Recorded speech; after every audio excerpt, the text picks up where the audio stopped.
You'll hear an interview with Ryan Mackenzie, who works in a 15th century castle. For questions 24 to 30, choose the best answer, A, B, or C. You now have 1 minute to look at part 4. Pause the recording for 1 minute.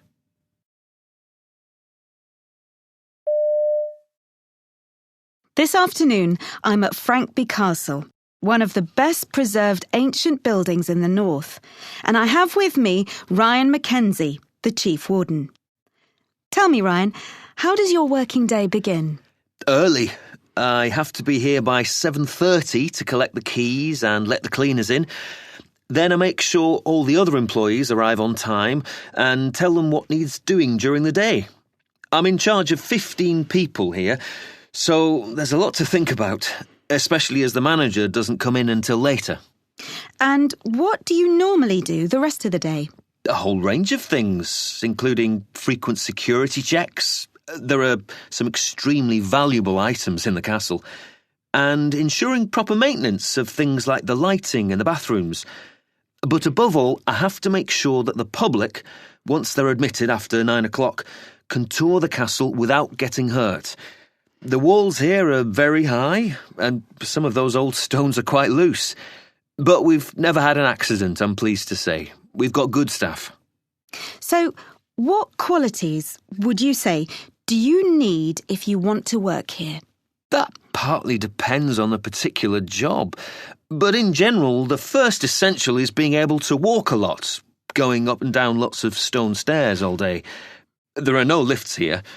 Other than that, they need to know a little about the castle's past, though nobody expects them to be professors of history, and to be able to control the situation.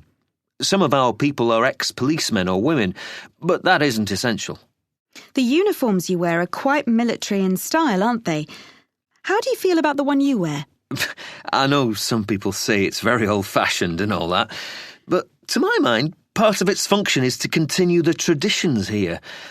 Everything about this uniform is there for a reason from centuries gone by. And, by the way, it fits quite well. Some new staff have to get theirs made to measure, but luckily I didn't need to. Yes, it looks very smart. Now tell me, do things ever go wrong here? Well, I remember one January night we had a fire drill and everybody had to get out. But one couple was so fascinated by a painting that they somehow managed to stay in one of the rooms. Unfortunately for them, we decided not to reopen after the drill was over, and they ended up being stuck there overnight once we'd locked all the main doors.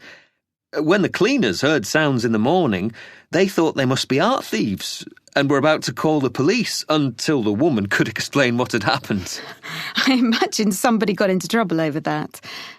But apart from the occasional unfortunate incident, is this a pleasant place to work? Most of the time, yes. There's so much about this place that I still don't know, and I get a thrill whenever I discover more facts about it. OK, it's freezing in winter and too hot in summer, but you get used to that. And people here don't always work with a smile, but it's like that anywhere, isn't it? Uh-huh. And overall, are you glad you decided to make Frankby your home? Well, before I moved here, I'd lived in several big towns, so I was worried I'd be bored. But in practice, that didn't turn out to be the case. Of course, I'm right next to my place of work, but I don't think that really matters either. And when I think of some of the ugly towns I could have ended up in, I realise just how fortunate I am. I'm not surprised they built a castle here.